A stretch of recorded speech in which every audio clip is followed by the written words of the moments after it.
So without further ado, I'm going to introduce you all to Avery Bell. Avery is the Associate Director of Operations and Community Connections at Proof Positive, a nonprofit organization working to spread the science and skills of happiness to the autism community. Avery engages educators, caregivers, and service providers to integrate positive psychology skills into autism intervention and daily life. She also supports the organization's social media, messaging, and collaborations, hopefully like this one. In addition to her work at Proof Positive, she plays a core role in a pilot program serving teenagers with autism. Prior to Proof Positive, Avery spent several summers working in youth development at a summer camp in the Rocky Mountains of Colorado. She earned her Bachelor's of Arts in Political Science and Environmental Issues from Colorado College, where she also interned at the Office of Sustainability and played Division III women's lacrosse. She was busy. With an innate passion for mental health and well-being, Avery has also worked to promote research and awareness on mental health and suicide at the James Kirk Bernard Foundation. She's also been a lifelong advocate in the autism space, as her oldest brother, Tyler, who just turned 30, so happy birthday, Tyler, has autism and epilepsy. And without further ado, I'm going to give you over to Avery so she can start her presentation. Yay. Thank you, Sam, so much for that wonderful introduction. It is such an honor to be here today. I've loved being on the other Sam Sibs calls, so it's such a privilege to be able to share some of my own experiences and what I have learned from positive psychology. As Sam said, I work as the Associate Director of Operations and Community Connections at Proof Positive, Autism Wellbeing Alliance. Proof Positive is a nonprofit organization dedicated to improving the well-being of autistic people and the people that love them, their families, providers, and communities. I'll dive into what positive psychology is and what we do at Proof Positive shortly. But as Sam mentioned, I also play a small role on a pilot program serving teenagers with autism. And I'm excited to see that two of my students are on this call today, Dylan and Sebastian. So just wanted to give a little shout out to them. They have been practicing positive psychology interventions and skills in their daily life and their programming for the past 5 years, and have lived the benefits of it. So that's pretty cool that I get to play a small role in that as well. So before diving more into positive psychology and what we do at Proof Positive, I wanted to share a little bit more about why I am here. And it is mostly due to this guy right here, my older brother, Tyler. As Sam said, he just turned 30 a couple months ago, which is a huge milestone. Tyler has autism and epilepsy, along with several other medical complications that we so often see with autism. He is an artist. He loves to ski. He loves to be outside. He really loves motorcycles. So he has just been such a huge influence on my life. And we also have another brother, Derek. Don't want to leave him out. And he's also been a really huge component of our relationship as siblings as well.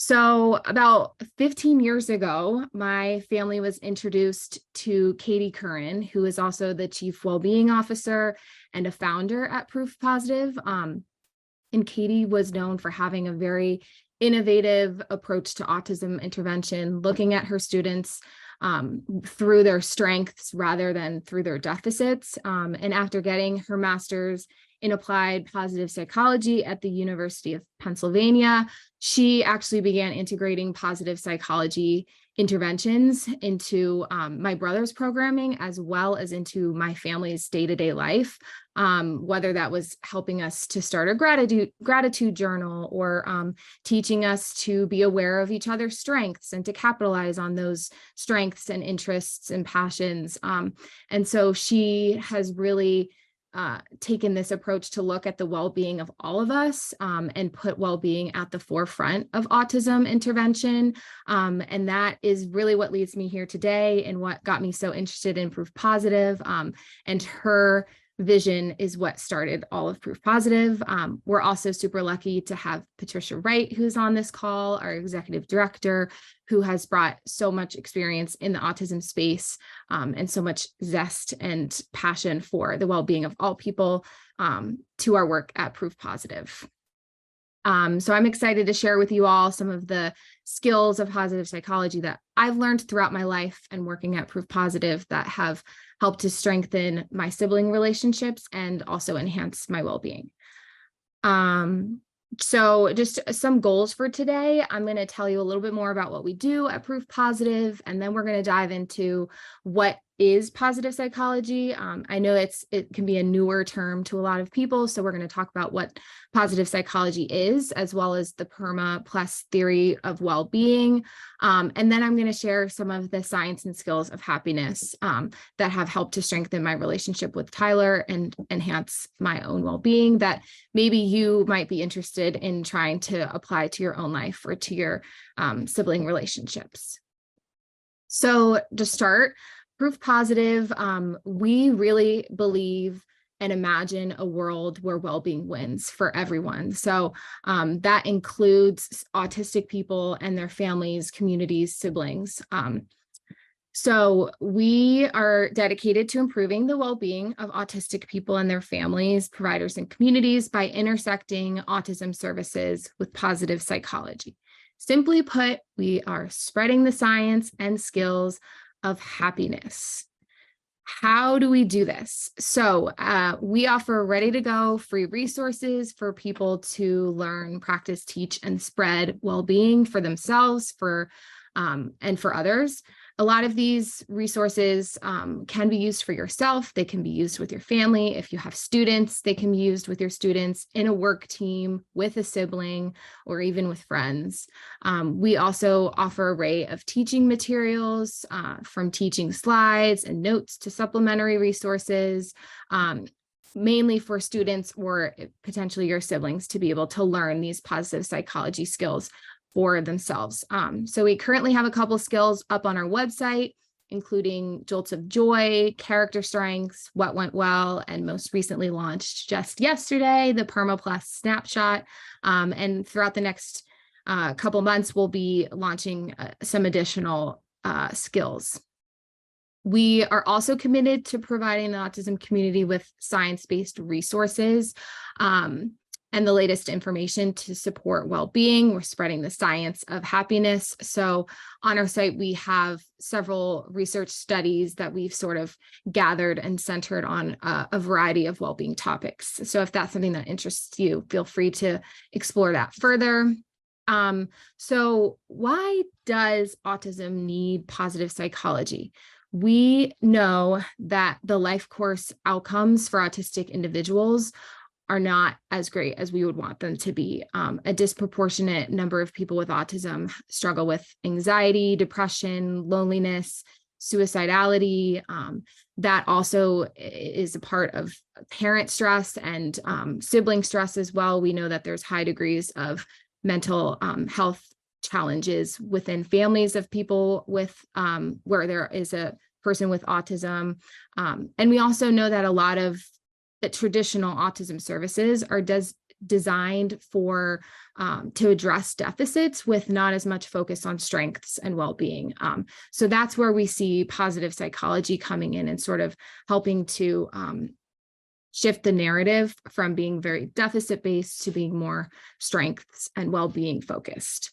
A little bit about autism siblings and well-being.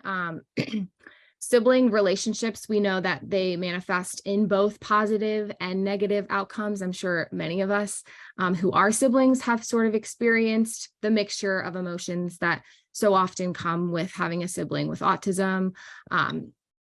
We also know that siblings report more perspective taking and empathy, which I find to be such an interesting finding. We know that sibling support groups can help improve sibling relationship quality. So shout out to Sibs for helping to improve sibling relationship quality. And I am actually really interested in this idea that interventions to address sibling relationship quality could potentially act as a moderator or mediator between disability and anxiety. So I think that positive psychology could potentially play a role in those interventions that can help improve sibling relationship quality and increase social support, act as a protective factor for when the hard times inevitably hit, and improve well-being outcomes for siblings. So Proof Positive believes that integrating positive psychology and autism intervention can help improve these outcomes for both autistic people and their families, providers, educators, siblings. And after the past year or so, really learning more about what positive psychology is, I have seen the benefit of these evidence-based practices, and not only in my own life, but in also the life of my brother Tyler and my family's life. They've helped to strengthen my relationships. And so I'm excited to be able to share some of what I've learned from positive psychology with all of you. So let's dive a little bit into what is positive psychology. So positive psychology, simply put, is the science of who we are at our best and how do we get more of it. It is the scientific study of human strengths and virtues, the study of what constitutes the pleasant life, the engaged life, the meaningful life, what makes us thrive as human beings. Positive psychology was founded by Dr. Martin Seligman, who is at the University of Pennsylvania, a little bit over 2 decades ago. He spent many years researching mental illness and suffering and began to notice that there wasn't as nearly any attention in psychology dedicated to happiness, well-being, strengths, what makes humans and communities thrive. And so that's how the positive psychology field was first started. And since then, thousands of researchers, practitioners, educators around the globe have seen so many benefits in the application of positive psychology, whether that be in the classroom, at home, in relationships, in the workplace, or just in life. So people, as I just said, a lot of benefits of positive psychology have been researched since its founding about 20 years ago. People who practice positive psychology reap incredible benefits such as increased well-being and life satisfaction, longer and healthier lives, improved hearts and cardiac functioning, improved sleep quality, which we all probably know the importance of sleep for our overall health, lower levels of depression, anxiety. So there's quite a lot of benefit to learning and practicing positive psychology for all people. And we want to make sure that is accessible to all people. So the Perma-plus theory of well-being is a framework developed by Dr. Martin Seligman, who founded positive psychology. So he believes that he found that there are 5 critical elements to well-being, to thriving and flourishing. That is positive emotions, engagement, positive relationships, meaning, also known as mattering, and accomplishment. And we have added in a 6th element, which is health, because we believe in the mind-body connection and want to reflect that physical health is also a vital component of well-being. So we're going to dive a little more into what all of these elements of Perma-plus theory mean. So positive emotions, having a healthy dose of a variety of positive emotions like joy, gratitude, pride, and serenity. Engagement is having interests and pursuits that captivate us, being able to find flow, being engaged in the work that we're doing and the things that we're doing. Relationships. We know that other people matter. Relationships are fundamental to well-being. Connections with others are critical for thriving and flourishing. The M in PERMA stands for meaning or mattering. And this is having a strong sense that you belong to something greater than yourself. You have a sense of meaning, you have a sense of you have a sense of purpose in your life. That fifth element is accomplishment, having a healthy set of goals, having things that you want to accomplish, that you enjoy pursuing. And that final element is health. So that's nutrition, movement, sleep. Those things are essential to being able to pursue all of the other elements of well-being. We know if we're not sleeping well, if we're not nourishing our bodies, it's going to be harder to experience positive emotions or be engaged in the work that we're doing. So we're going to start by doing a little bit of a deeper dive into the first element of PERMA, which is positive emotions. So positive emotions are those experiences of feeling good, emotions that boost our mood, make us happy, emotions like joy, gratitude, pride, and serenity. Before I go any further, we're going to pause and do a little short 1-minute activity. So if you have a pen and a paper near you, or you can also open up the notes app on your phone, or just think in your head, we're going to do a little emotions challenge. So in 1 minute, you are going to make a list of all the words you know that are emotions, positive, negative, neutral, all the words you know that are emotions. When everyone's ready, go ahead. We're going to do 1 minute.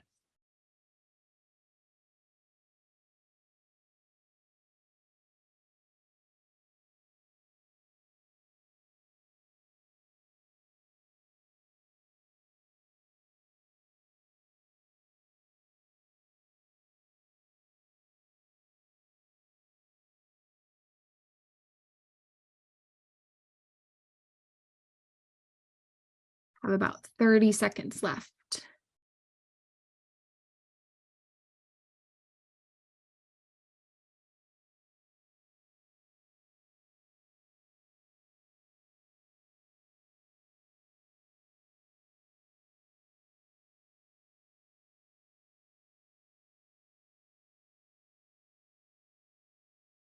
All right, wrap up your list of emotions, and I want you to take a quick look at your list.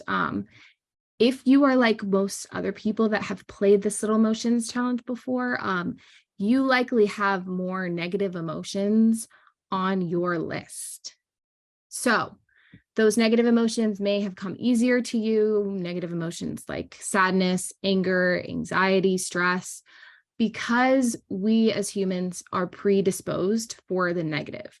So the negativity bias tells us that our brains are sort of hardwired to notice, experience, feel, remember, hang on to the negative emotions more than we do the positive emotions. So our brains like to focus more on the bad than the good. Why is that? Survival. So in the past, focusing on the negative has helped us to survive. Spotting danger is critical to survival. When a lion walks up to you, you need to know if you need to fight, flight, or freeze by getting those negative emotions of anxiety, stress, and fear. So this is why we are predisposed to notice, to pay attention to remember and dwell on the negative emotions in life. And these negative emotions are essential to being able to spot danger and deal with negative situations. Anxiety sometimes does have a really important purpose for us. And at the same time, it's just as important that we learn how to experience and notice and talk about the positive experiences in life, so that we can strike a balance. It's about allowing space for grief and for sadness when they come, while also allowing space for feelings like joy, amusement, awe, serenity. So that's why it's important to learn about positive emotions and how we can get more of them, so we can start to strike a balance and not be living in a state where we're constantly overwhelmed by those negative emotions, which I have definitely been in that place before. So what good are positive emotions? If, anxiety and fear helps us to survive, then why do we feel feelings like serenity, love, or pride? What good are those positive emotions? Researcher Barb Fredrickson, who has a lab at the UNC Chapel Hill, has done a lot of work around what positive emotions are, why are they good for us. And so she has learned that positive emotions broaden and build our resources. So when we are feeling positive emotions, our minds and our eyes quite literally open up, which enables us to engage in novel thoughts and novel feelings and behaviors. It allows us to be more creative and see more of the world around us. And this in turn helps us to build resilience, enhance our relationships, build those support systems, and ultimately boosts our ability to thrive and flourish. She's also found that this sort of creates a positive feedback or a feedback loop or upward spiral of positive emotions. So the more positive emotions we can experience, the more our bodies and minds open up and become more receptive of more positive emotions and experiences. So this, of course, is very important for our well-being. Positive emotions, again, they increase our creative thinking, open our eyes and minds to expand our visual field. They also have protective factors for our bodies. So they can actually undo the negative physiological effects of some negative emotions. So creating space to experience these positive emotions, joy, connection, love, can actually help to reduce our heart rates, reduce blood pressure, and help the body heal from negative experiences and emotions. Barb's research has also found that there is a ratio necessary in order to flourish. So she's found that we actually need 3 positive emotions. We need to experience 3 positive emotions for every 1 negative emotion we experience in order to have that ratio to flourish. So this isn't going to happen by accident. For most of us, we may experience more negative emotions that come at us. There's a lot of stress in our day-to-day lives. How do we find that balance of 3 positives to 1 negative? We're going to talk a little bit about that in a second, but first, I just wanted to just describe sort of the big 10 categories of positive emotions that Barb has found in her research. There are a lot of other positive emotions that we obviously experience that can help us to flourish, but these are sort of the big 10 emotions that we need to feel in order to thrive. So how do we get to that 3-to-1 ratio? Jolts of joy is one positive psychology skill that we can practice to help to get to that intentional 3-to-1 ratio. So positive emotions enable us to broaden and build our resources, both mentally and physically. And jolts of joy is a practice that teaches us to intentionally experience higher levels of well-being and bursts of positive emotions across the day. So how do we do it? How do we practice jolts of joy? You can list 10 ways you experience positive emotions. That includes a variety of positive emotions you might feel. What makes you feel amusement? What makes you feel pride? What makes you feel awe, like going on a quick 10-minute walk in nature?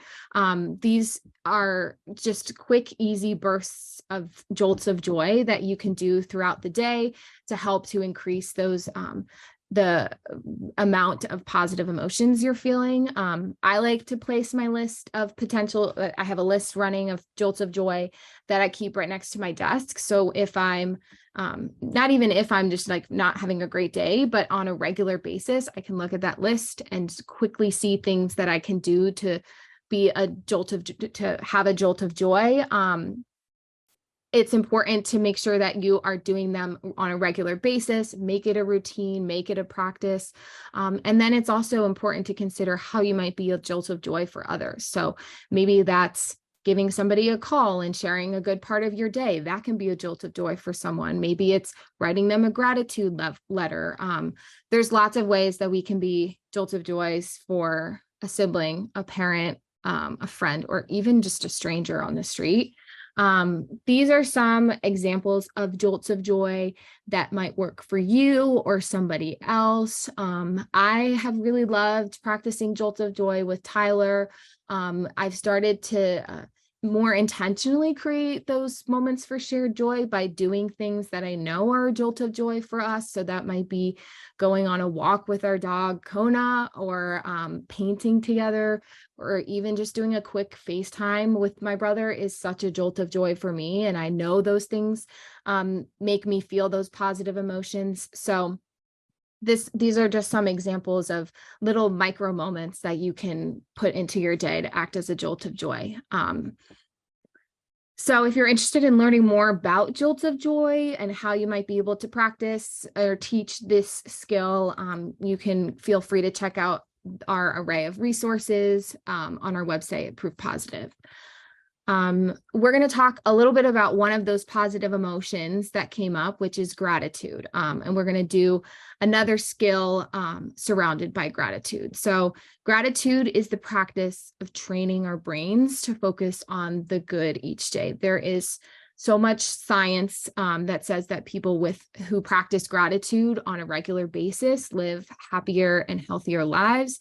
So we're going to do a gratitude practice, or I'm going to share with you a gratitude practice that can help you reap those benefits. So Robert Emmons, who is one of the world's leading scientific experts on gratitude, he says that gratitude is an affirmation of goodness.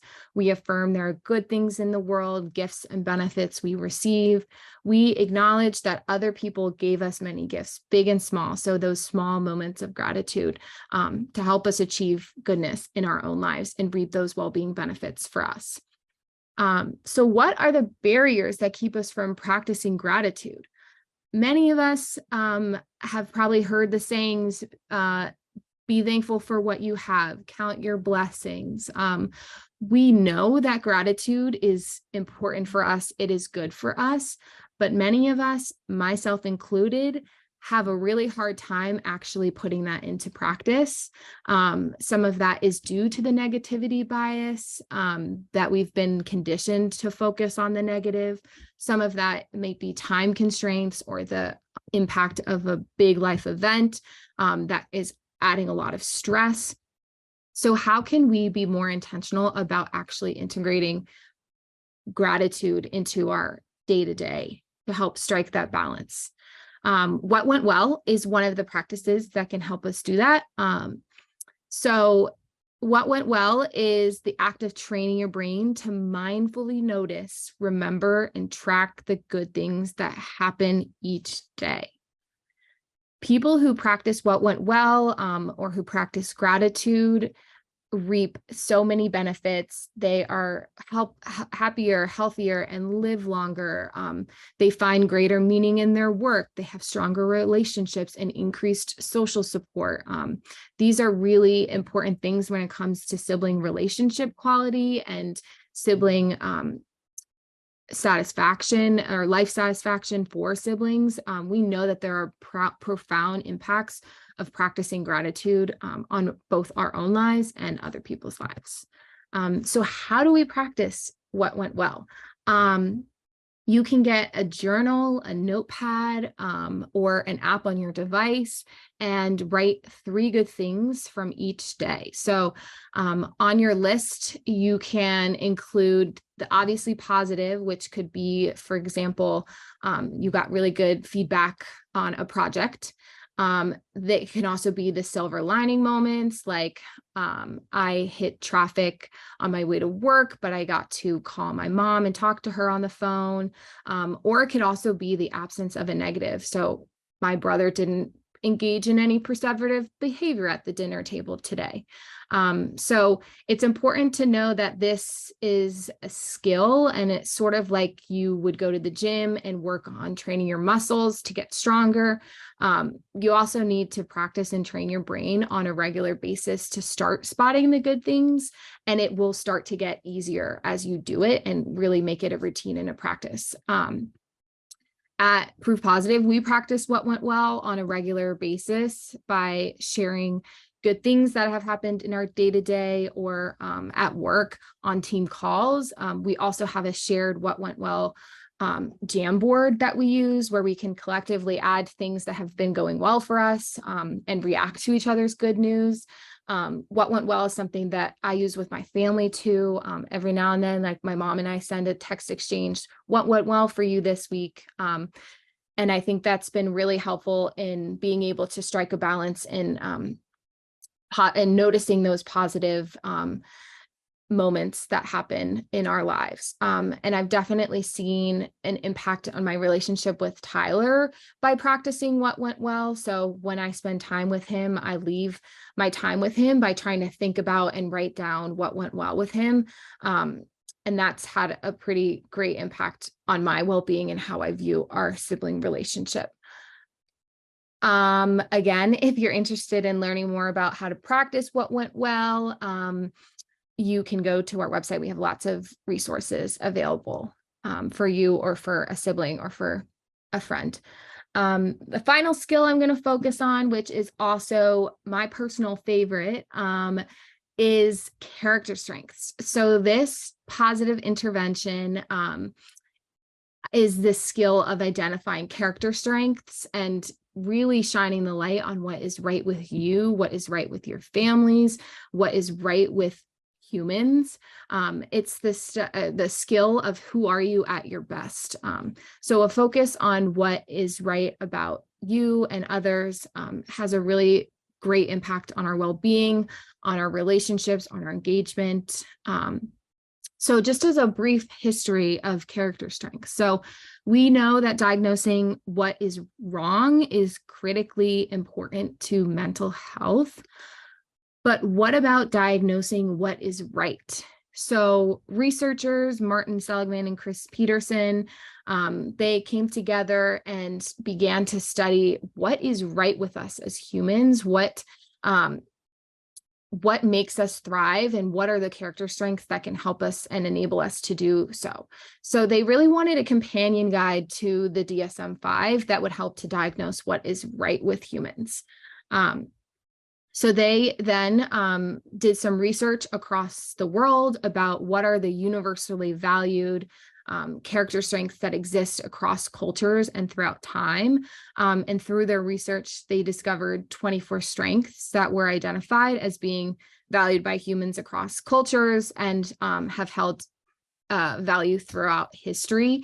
They've created the Values in Action survey, which is a survey that helps to identify your own unique capacity to exhibit each of the 24 character strengths. This survey has been taken by billions of people throughout the world and is a scientifically validated tool for identifying the rank order of your own character strengths. There is also a guide available to make the survey accessible to individuals with intellectual and developmental disabilities. Some of those 24 character strengths include strengths like bravery, kindness, spirituality, honesty, hope, zest. This is not an exhaustive list of all the strengths that might exist in the world. There are a lot of strengths that may be more highly valued in some parts of the world that are maybe not as valued in other parts of the world. But this list is the 24 character strengths that have been shown to be valued across cultures and across time. There's a lot of research around character strengths. So people who know their strengths, who are aware of and apply their strengths in new ways, they report higher levels of engagement at work, at school, and in their lives. And it also can help decrease depression. Character strengths use is also found to foster job satisfaction, pleasure, engagement, and meaning at work. They describe people who practice their signature strengths at work describe more positive work experiences when they are aware of their strengths. As you can see in this graph here, the more character strengths you apply at work, the more positive experiences people have at work. So whether you are using character strengths at work, in the classroom, with a sibling, or in your family, the science shows that it does have a profound impact on well-being and positive life experiences. So the research has shown that we each have our own sort of signature strengths. Each of us holds 4 to 7 signature strengths of those 24 character strengths that represent us as our best. So similar to our own personal signature, our signature strengths are the strengths that come most naturally to us and that we reflect most often in our day-to-day. So your signature strengths are, again, you at your best. They flow naturally from you. They are intrinsically motivating. They energize you. They enable you to overcome challenges, and they work together with one another to enable you to be at your best. For me, one of my signature strengths is teamwork. So I love working on a team. I love to collaborate. I love to solve problems collectively. This strength comes really naturally to me, and it's very motivating to me. Another example of signature strength of mine is love of learning. So I get excited and energized about learning new things and taking opportunities to learn and grow. And awareness and application of my own signature strengths and how they work together has really helped me to overcome challenges, to take on new perspectives, and help me better be at my best. So we do also know that each of the 24 character strengths has a strength zone or a sweet spot, but that they can also be overused or underused. So it's important to sort of, when you're learning about your signature strengths, it's important to also reflect on where is your sweet spot, when your strengths are being used in the right place, at the right time, in the right contexts. Our strengths serve us best when we are balanced. So for example, too much curiosity might look like asking too many questions and never able to actually get anything done because you are so over curious about something. Too little curiosity might look like showing no interest at all. And just the right amount of curiosity might look like asking good questions and being interested in new topics. Another example, appreciation of beauty and excellence. This is also a signature strength of mine, which I definitely overuse fairly often. Too much of appreciation of beauty and excellence can look like perfectionism. Too little can look like sloppiness. Just the right amount is paying attention to the details, appreciating your own and others' skills and abilities.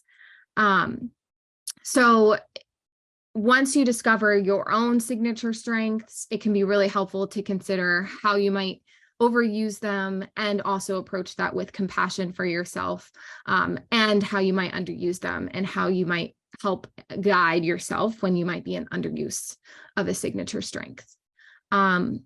Strengths awareness has been a really big well-being boost for Tyler, myself, and our relationship.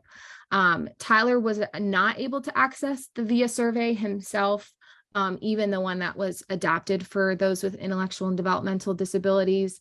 But we as a family and his team, we got together to discuss his strengths and identified his signature strengths that we believed he expressed most in his day-to-day. And so identifying his strengths helped us to better notice and celebrate his strengths in action, have more empathy for when he is in overuse of some of his strengths, and also help to eventually help him become aware of what was right with him.